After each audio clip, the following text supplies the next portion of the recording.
Voilà, bonjour. Alors aujourd'hui, j'ai envie de revenir sur la différence qu'il y a entre les actions et les projets. Donc dans la définition, une action, c'est quelque chose que si on avait le temps, on pourrait faire directement là, maintenant, en une fois. Alors qu'un projet, il s'inscrit plutôt comme une série d'actions dans le temps vers un but final qui n'est a priori pas réalisable dans l'instant. Au niveau de l'interface d'OpenMyOrganization, eh bien, ça va se retrouver de façon très différente avec les projets qui sont représentés sous la forme de petits carrés de couleurs, des carrés de couleurs qui sont classés selon différentes colonnes. Donc on a la partie en cours, en attente, terminé et puis un jour peut-être. Alors en cours, c'est les projets dans lesquels on est en train de mettre de l'énergie ici et maintenant. En attente, eh bien, c'est les projets qui sont bloqués. Ils ne sont pas bloqués à cause du temps qu'on a à y consacrer, ils sont bloqués parce qu'ils sont en attente de quelqu'un qui les débloque. Une action de quelqu'un d'autre, un retour de courrier ou quelque chose comme ça qui nécessite qu'on le mette temporairement de côté. La colonne des projets terminés, eh bien, c'est là qu'on va empiler les projets en attendant de les archiver. Alors pourquoi ne pas les archiver tout de suite? Eh bien parce que ça permet aux autres membres de l'organisation de se rendre compte que ce projet est passé dans le mode terminé, de l'amener en réunion sous cette forme-là, en disant voilà, j'ai terminé, j'ai fait la tâche qui m'était incombée, et à partir de là, eh bien, on va pouvoir l'archiver, c'est-à-dire l'envoyer, hop, comme ici, dans la boîte d'archivage qui permet de retrouver l'historique de tous les éléments qui ont été faits avec la date à laquelle ils ont été terminés. Voilà. Et puis finalement, la dernière colonne, un jour peut-être, eh bien, c'est un endroit où mettre en vrac toutes les idées qu'on a, mais pour lesquelles on n'a pas de temps à réaliser maintenant. C'est vraiment une boîte à idées à ressortir au fur et à mesure que c'est nécessaire. Les actions, quant à elles, eh bien, elles n'ont pas ces différentes étapes parce qu'une action, en principe, c'est quelque chose que on devrait faire rapidement. Donc, elles ont juste un état, c'est fait ou pas fait, qu'on va retrouver à l'aide du petit symbole ici. Là, j'ai deux actions qui sont terminées. La première, eh bien, elle n'était pas destinée pour moi, elle était destinée à Yvan.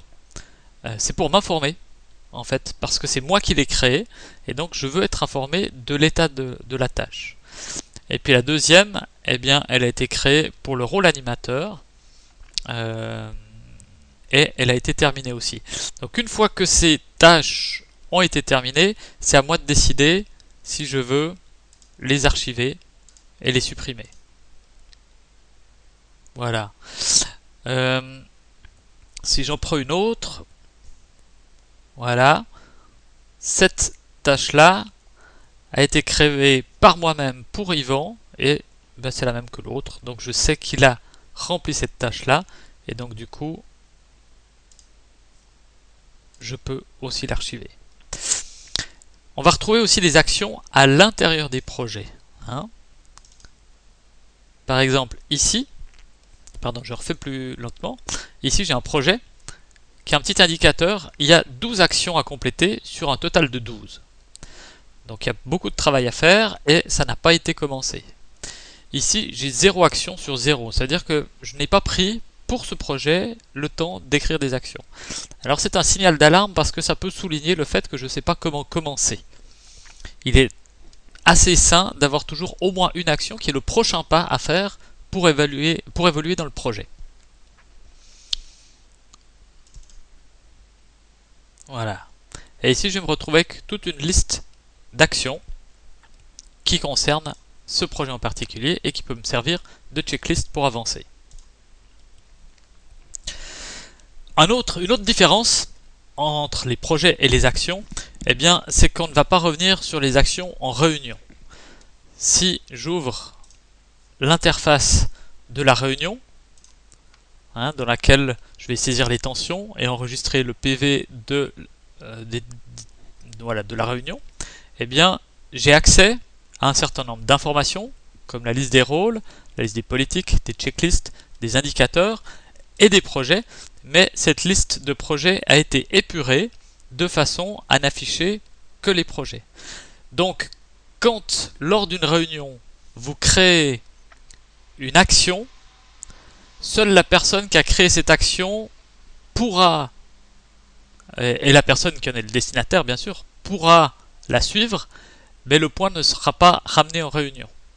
Donc il y a une responsabilité des deux acteurs concernés par l'action d'en assurer le suivi. Ce n'est pas le groupe ni la réunion qui va permettre de revenir dessus.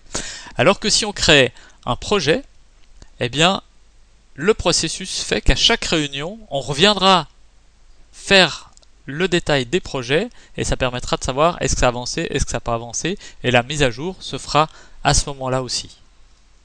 Alors pour l'instant ça ne fonctionne pas encore tout à fait comme ça, mais dans le futur le secrétaire sera capable, en même temps qu'il fait la revue des projets, eh bien, de faire les corrections.